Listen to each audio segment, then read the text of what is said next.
I'm live, working through a bit of anxiety. I'm getting used to doing this. Last week, live stream didn't pan out how I liked it. The video that I wanted to share didn't come on screen, so hopefully, I'm able to showcase the video in this live stream, which I had problems with last week. I'm taking it a step at a time. I can be very particular, but I'm just learning to go with the flow and let it be what it is. So, welcome, Cosmic Explorers. How y'all feeling? How y'all doing? Good? I hope so. So, today is really talking about unmasking Hollywood and the silence of disabled talent, actor, producers, director, etc., in Hollywood.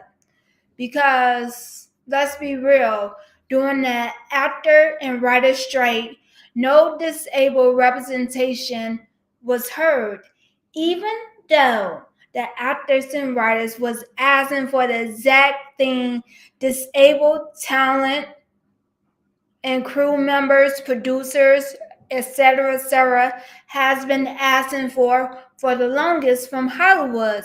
But we are constantly met with the excuse that, that would be too expensive. It's not in our budget. Meanwhile, Hollywood's films bring in over a $300 billion revenue per year. And I mean, make it make sense. Where is all that money going to? And I think that the strike within May has showed us exactly where all that money is going to, into the pockets of all these studio execs, which is like a huge problem. Because let me tell you, I've been seeing the writing on the wall. I am a tourist by nature. I am an observer. I notice everything. That's just what I do as a tourist. So I've been really paying attention to all the stories that was coming out about the injustice, all stemming from the Me Too movement, and stories that all the actors had came out. And then you have Monique and her lawsuit against Netflix, and that really set like the precedence for everything. That really shifted everything. And now we hearing people like Taraji, even though she been like a lot of people haven't been paying attention to this conversation. There are YouTube videos of Taraji speaking about this issue over 7 years ago. So she just haven't started talking about this. This has been an ongoing conversation that a lot of Black actors have been having, from Taraji, Monique, Viola Davis, even Tracy Ellis Ross. And so, like, that really forced me to really dive deep into the injustice and inequalities within Hollywood and the film industry, with a specific focus on disability. Because what really got me really excited about this was after the sudden passing of Chadwick Boseman. And after it had came out that he died from stage 4 colon cancer, and we seen in like all these films when he was towards the end of his life, and seeing how thin he was, and all the commentary on Facebook, people calling and saying like he looked thin, and making comments like questioning, is he a crackhead or whatever. But when it came out that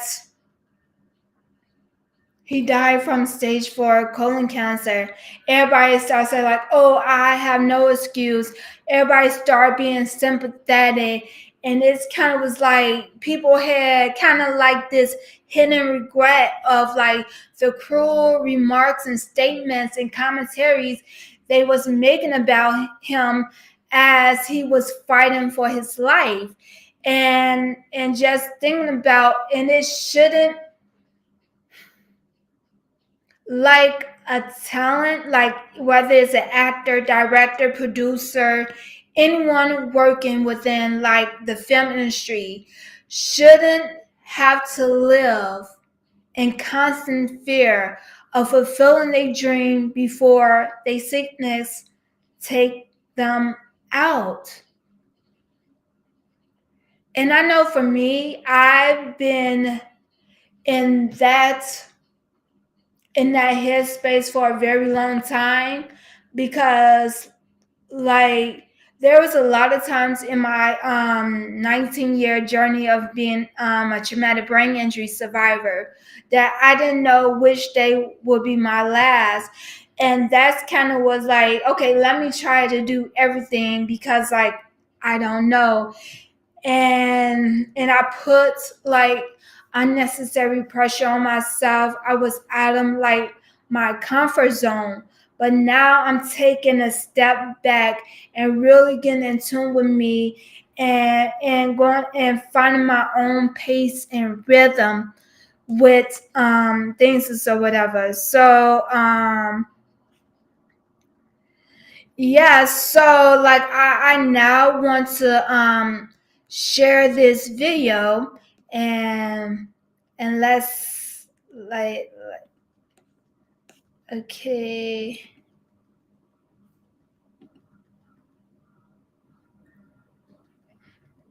sharing this tab to studio. Oh, okay. I get it. I know what I didn't do last time. I had shared it, but I didn't make it where it's able to share on the screen. Okay. I'm learning. See, this is all from me taking steps and finding my own rhythm. I did that. But let's listen to this video, which I had stitched because I found it like very interesting, because during the actor and writer strike, no disabled voice or representation was heard, even though the actors and writers was asking for the exact thing people with disabilities has been asking for the longest. But yet studio execs constantly continues to make the excuse that it would be too expensive to make the appropriate accommodations for disability. And now the people in this video are people in wheelchair. And then after I watch this video, I want to get into like the different accommodation needs for different types of disabilities. But I'm talking too much, so let's play this video. And yeah, so yeah. I'm a disabled Hollywood actor. Of course, I'm a consultant that's not getting paid. I just don't want to get fired if I say no. I'm a disabled Hollywood actor. Of course, I don't get to ask for my green Skittles or my special water. I'm just happy to be cast at all. I'm a disabled Hollywood actress. Sometimes I don't want to talk about disability all the time. Damn it, I got a personality too. I want to be a hot ones. You got it. Got it. Go. I'm a disabled Hollywood actor. If a role calls for a wheelchair, I'm there no matter what. Me too. Me too. I'm a disabled Hollywood actor. Of course, everyone thinks I'm the girl on the L word. And I'm the girl on Sex Lives. We don't even look the same. Not even at all. We I'm a disabled Hollywood actor. Trailer, for me, accessible? Never. I'm just grateful I have something.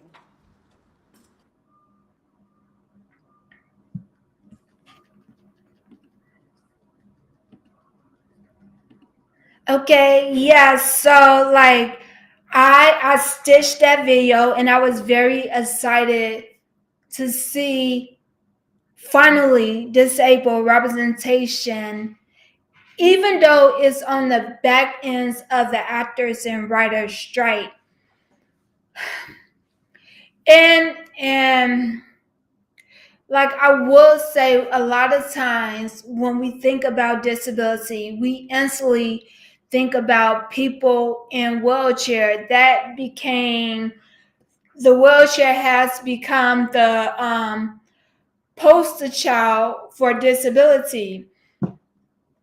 And me, I once was in a wheelchair and used a walker, but now I'm able body presenting, and that's a whole other story. But it was something interesting that one of the ladies in a wheelchair said that like she don't want to always have to talk about disability. She have a personality. She wants to experience the fullness, to have the full human experience.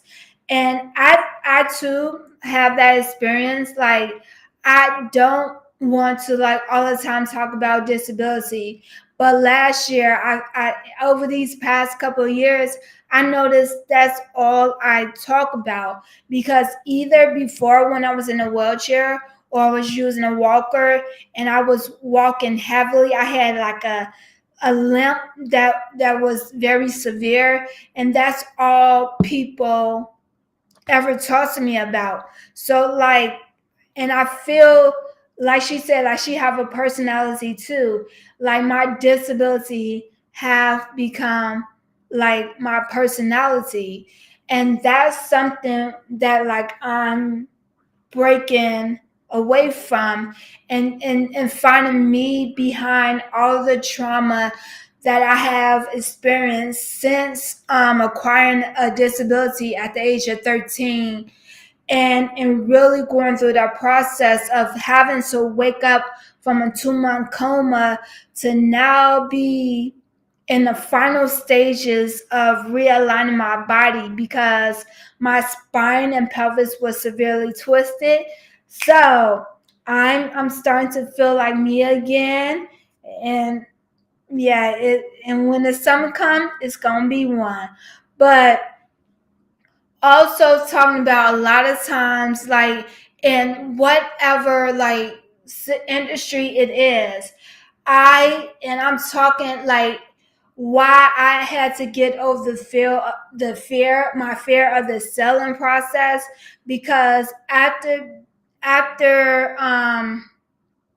being in potential meetings with people about sharing like my skills and providing my offering for like an opportunity, but then it always will lead to like, well, we don't have the money to pay you, but we can give you like $100 gift card.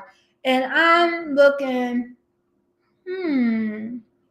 that would not pay my bills. Like I still like a gift card cannot sustain my lifestyle.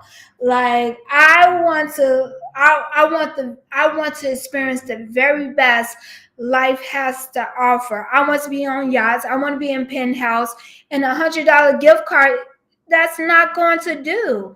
So I had to go through that process of just feeling like, no, I don't have to accept the bare minimum. And so like that's like the process that I've been on, as I have been on a journey of learning how to unmask and to be bold and to be unapologetic about who I am. Even though there was a few hiccups along the ways, but I'm getting back to myself and being me despite what other people say, because that absolutely have nothing to do with me. My only job, I was meant to live my best life and to be bold, to be fabulous. So, and that's what I'm working on right now. But I will also how like it is like scary, like when you know how society is set up, that there are limited opportunities for people with disability. And even though, and I think the reason why I talk about my disability a lot, because my challenges aren't instantly visible to the human eye of neurotypical people or non-disabled people. And I experience a lot, and there are times where I need support and I feel like I don't get it. So that's probably a reason why I talk a lot about my disability, because I'm still searching for that community that's filled with compassion and grace and understanding. I have yet to find that community, but I'm still looking. But right during like the pandemic, I had the opportunity to work with a disability led organization out in Hollywood.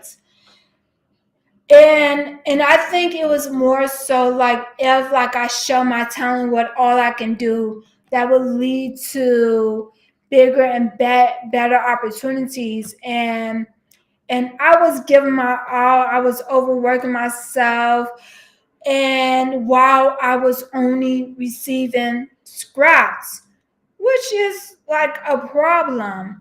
But then it was a great lesson, because I knew nothing about the film business. I knew nothing about the business of the industry that I wanted to be a part of.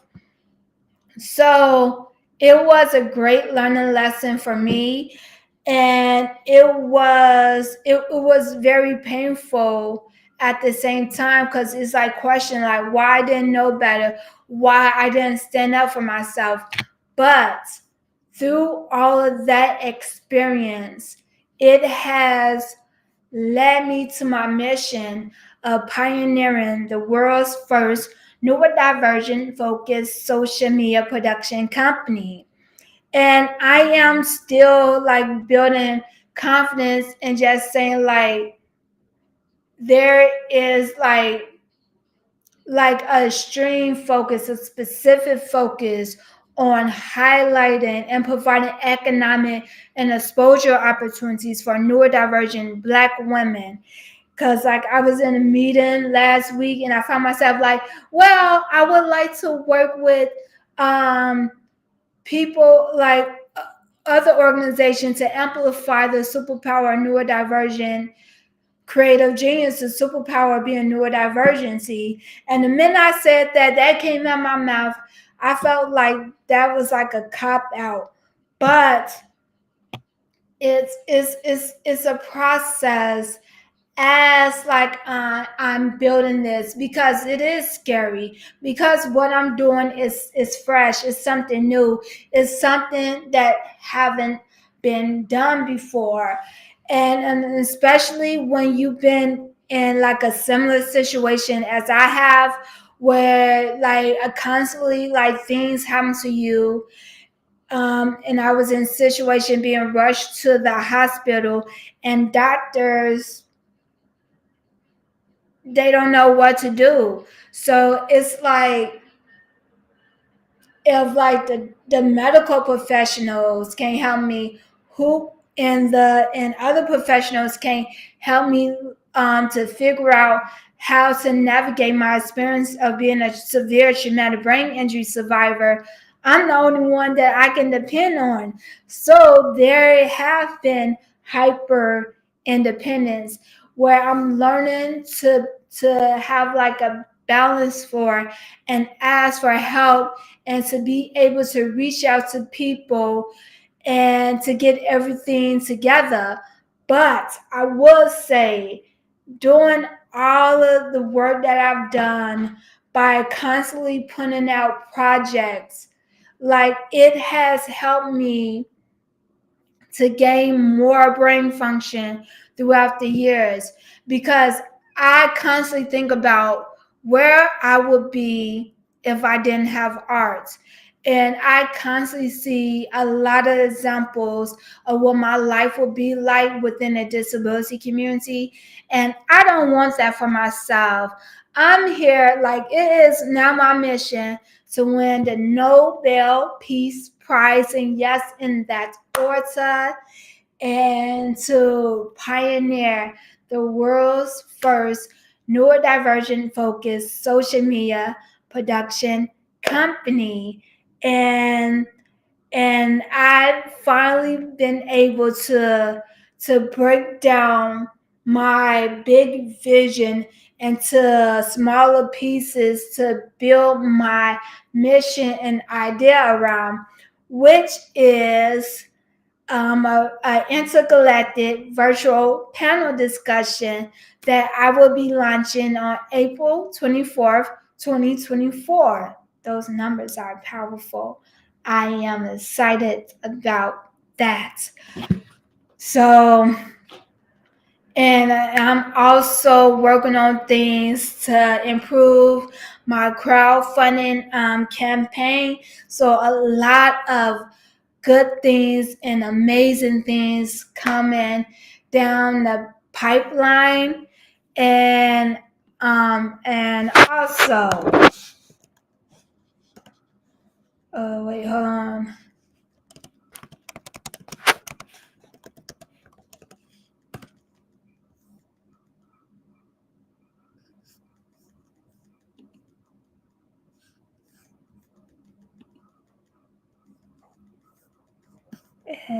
And also, wait, hold on. Okay. Oh, wait, hold on. What happened?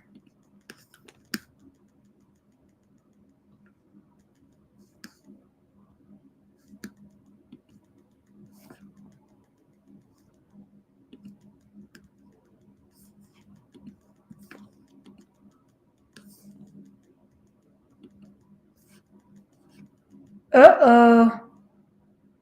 Something happened.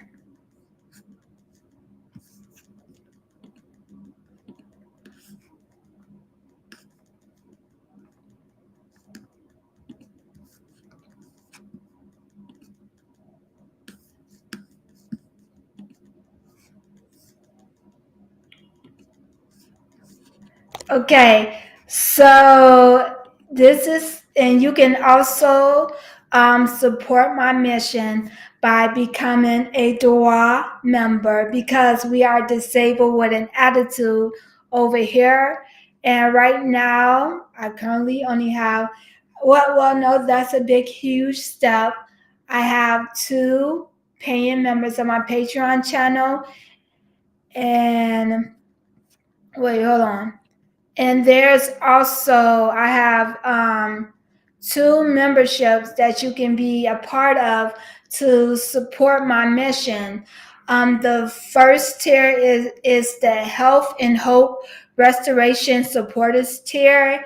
And in this tier, I am documenting my experience of navigating an unlawful eviction due to disability, housing discrimination, and neglect. And I'll in the vlogs that I share with this tier is like my journey about navigating the legal system. I also talk about different disability housing discrimination cases that have been won in the history. And my second tier, which I just created, is called the Neurodivergent Visionary tier. And this tier is where you will be able to receive all access to all of the virtual panel discussion series, as like I'm building up this new element to help support my initiative of pioneering the world's first neurodivergent focused social media production company. And I also sell digital products in my Patreon shop, and I'm working on and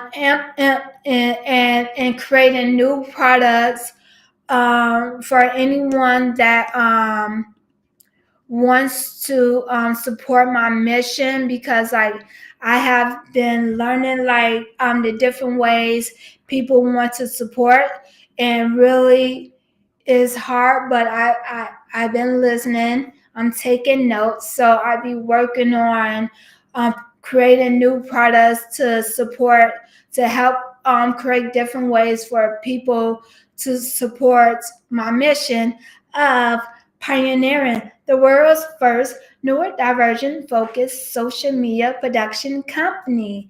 And yes, and that's Orta. And I just want to remind y'all to be kind and gentle to yourself. Peace out, beautiful souls. And yes,